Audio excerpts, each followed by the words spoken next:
नमस्कार दोस्तों, मैं रविंद्र कुमार सैनी आपका बहुत बहुत स्वागत करता हूं हमारे इस चैनल में।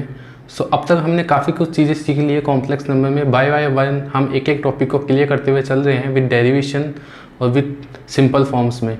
अब हमने इतना कुछ पढ़ लिया है और हमारा जो मेन टॉपिक है वो है डी मूवियर्स थ्योरम, जो हमारा नेक्स्ट टॉपिक इस वीडियो में मैं पढ़ाने वाला हूँ। तो इस डी मूवियर्स थ्योरम को आप ध्यान से पढ़िए क्योंकि इससे काफ़ी इंपॉर्टेंट क्वेश्चंस बनते हैं। इसकी हेल्प से हम बहुत जल्दी आंसर की तरफ मूव कर सकते हैं। तो आप ध्यान से समझिएगा डी मूवियर्स थ्योरम को। तो मैंने कॉम्प्लेक्स नंबर z लिया, उसको मैंने a प्लस आयोटा b लिखा। ये मैंने लिखा था कार्टेशियन फॉर्म में। अब मैं इसको पोलर फॉर्म में लिखने जा रहा हूँ, mode z cos theta plus iota sine theta. और सेम इसी कॉम्प्लेक्स नंबर को मैं लिखने जा रहा हूँ r e की power iota theta exponential form में। क्योंकि ये तीनों एक ही कॉम्प्लेक्स नंबर है तो मैं इन तीनों को इक्वल कर सकता हूँ r e की पावर आयोटा थीटा। जब मैंने थीटा को n थीटा से रिप्लेस किया, सो मुझे क्या रिजल्ट मिला? मुझे रिजल्ट मिला z equal to cos n theta plus iota sine n theta mod z equal to r e की पावर, क्योंकि r और z इक्वल है तो मैं इसको बाय कैंसिल कर देता हूँ, n थीटा। सो e की पावर थीटा को मैं कुछ ऐसा भी लिख सकता हूँ, so cos n theta plus iota sine n theta equal to, मैंने इसको फिर से पोलर फॉर्म में चेंज कर दिया, cos theta plus iota sine theta की पावर n। और यही हमारा डी मूवियर्स थ्योरम है कि अगर किसी कॉम्प्लेक्स नंबर की cos theta plus iota sine theta की पावर n है तो आप डायरेक्टली थीटा को n थीटा से रिप्लेस कर दीजिए। तो यही हमारा ये थ्योरम है। अब इसके एप्लीकेशंस पढ़ लेते हैं। एप्लीकेशंस, इसके एप्लीकेशंस क्या क्या हैं? अब यहाँ पे हमारा n क्या क्या हो सकता है? n हमारा एक इंटीजर हो सकता है, n हमारा रैशनल नंबर हो सकता है, n equal to p by क्यू, where p and q belongs to integer and q not equal to 0। तो n हमारा इंटीजर हो सकता है, रैशनल नंबर हो सकता है। सपोज मैं क्वेश्चन की बात करूँ, √3/2 प्लस आयोटा/2 की पावर 3। आपको ये कॉम्प्लेक्स नंबर सॉल्व करना है और आपको इसको कार्टेशियन फॉर्म में ही सॉल्व करना है। तो आपके पास सिंपल वे है, आप इसका क्यूब कर लीजिए।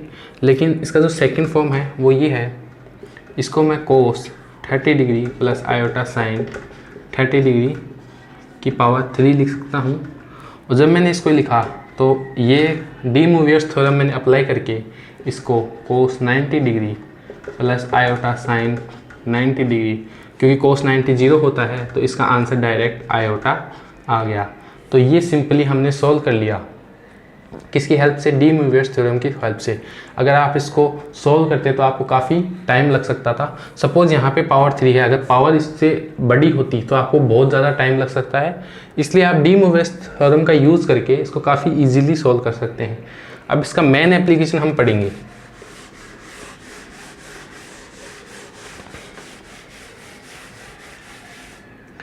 इसका एप्लीकेशन है find nth root of complex number,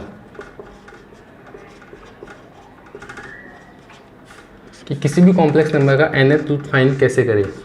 तो सबसे पहले हम वही कॉम्प्लेक्स नंबर एज्यूम करेंगे in polar form, mode z cos theta plus iota sine theta. और इसको मैंने लिखा r e की पावर आयोटा थीटा। अब मैंने हर एक साइड 1/n कर दी है क्योंकि मुझे ये फाइंड आउट करना है, क्योंकि मैंने यहाँ पे पावर 1/n कर दी है।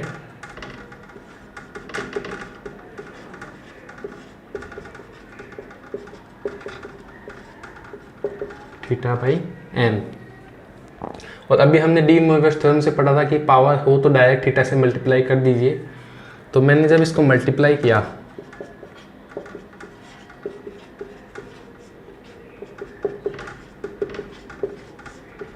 तो ये हमें प्रिंसिपल आंसर मिला। लेकिन हम जनरल आंसर की बात करें तो हमें पता है कि हम थीटा को 2k पाई प्लस थीटा से रिप्लेस कर देंगे।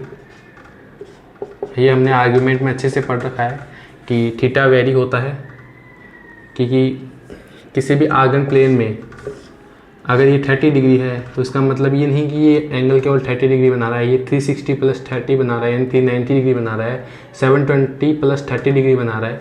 सो ये काफ़ी सारे एंगल्स हो सकते हैं। तो इसको 2k pi plus theta upon n यहाँ पे लिख देंगे। और ये हमारा आंसर आ चुका है कि अगर z की पावर हमने 1/n की है तो हमें जो कॉम्प्लेक्स नंबर मिलेगा वो ये मिलेगा। वहाँ पे जो k की वैल्यू है वो वेरी करेगी 0 to n minus 1, 0 1 2 up to n minus 1। अगर सपोज़ आप 2 लिख रहे हैं तो हमें 2 कॉम्प्लेक्स नंबर मिलेंगे। अगर आप पावर 1/3 कर रहे हैं तो हमें 3 कॉम्प्लेक्स मिलेंगे, जहाँ पे k की वैल्यू 0 to 2 होगी। अगर आप 4 कर रहे हैं तो हमें k की वैल्यू 0 से 3 मिलेगी, एंड 3 मिलने पे हमें कॉम्प्लेक्स नंबर 4 मिलने वाले हैं। तो ये सिंपल था डी मोरगन थ्योरम के। अगर आपको ये वीडियो अच्छी लगे तो लाइक कीजिए, कमेंट कीजिए, सब्सक्राइब कीजिए और हमें बताइए कि आपको हमारी वीडियो समझ में आ रही है या नहीं। और आने वाली वीडियो में हम क्वेश्चंस पे रिलेटेड कुछ बात करेंगे, हम क्वेश्चंस को कैसे अप्रोच करें कि हमारा आंसर इजीली फाइंड हो जाए बहुत ही सिंपल वे में। तो thank you for watching us.